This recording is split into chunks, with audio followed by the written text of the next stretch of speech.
Yana bitta elektromobilimizga zaryadlash qurilmasini o'rnatib berdik. Elektromobilimiz BYD Champion. Hop. Elektromobilda chiqadigan muammolar to'g'risida ham ozgancha ma'lumot berib ketaman. Avval birinchi zaryadga qo'yishda nimalarga e'tibor berish kerak? Birinchi navbatda zaryadlash qurilmasini o'rnatishda kuchlanishiga e'tibor beramiz. Tarmoqdan kelayotgan kuchlanishimizga ko'p narsa bog'liq. Kuchlanish past bo'ladigan bo'lsa, elektromobilimiz zaryadga olmaydi. Bu kuchlanishni to'g'irlash uchun albatta relay stabilizator qo'yishimiz shart. Stabilizator qo'yilgandan keyin stabilizator kuchlanishi rostlab beradi. Shundan so'ng zaryadchigimiz ishlaydi. Bo'lmasa напряжение past holatda ishlamaydi. Ishlashi mumkin bo'lgan diapazoni bor. Misol uchun kuchlanish 230 bo'lib turgan bo'lsa, zaryadga qo'ygandan keyin 200 ga, 220, 210 lar atrofida 190 gacha bo'lgan pastga tushgan holatda ham ishlaydi. Undan u yog'i ishlamaydi. Lekin 190 gacha tushgan pastdagi holat opasniyroq, simlarda qizish yuzaga keladi.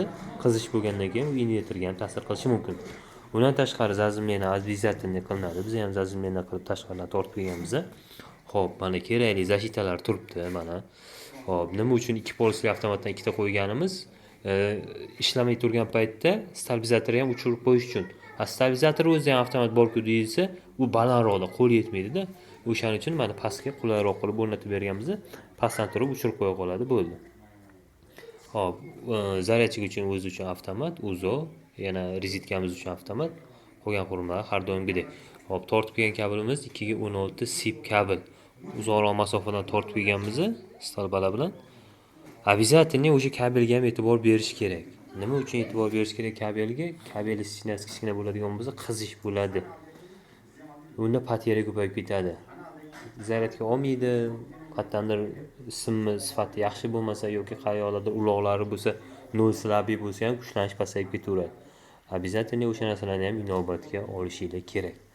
Xo'p, bundan tashqari bir xil paytlarda o'rnatganlar telefon qiladi, zaryadchigimiz ishlamayapti.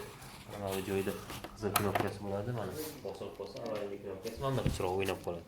Agar kimdadir shunaqa chiroq o'ynab qo'yotgan bo'lsa, bilinglarki, mana shu avvalgi knopkasi bosilib qolgan bo'ladi. Buni orqa-roqqa ozgina buraymiz. Ozgina burasanglar chiqadi bu.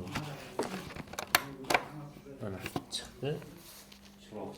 Chiroqchasi o'chdi.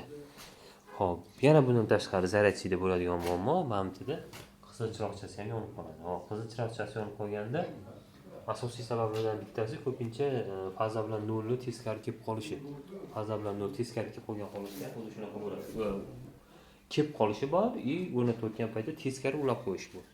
Kelib qolgan paytda tarmoqda kimdir ishlagan bo'lsa, o'sha paytda kelib qoladi, boshqa paytda noto'g'ri ulanish подключение paytida bo'ladi. Hop. Relay напряжение qo'yib qo'yish kerak. Buni o'zini ichida ham antikachoklar bo'ladi-yu, lekin u darajada men kuchli emas deb bilaman. Sababi bir 3-4 ta joyda ko'rganimizda zaryadchik kuyib qolgandi. Demak, shundan ma'lumki, bunda u darajada himoya kuchli emas.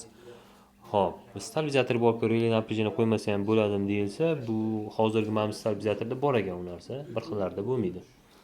Xo'p, yana keyingi chiqadigan muammo nima bo'lishi mumkin? Tak. Simlarni to'g'ri tanlashini aytib o'tdik.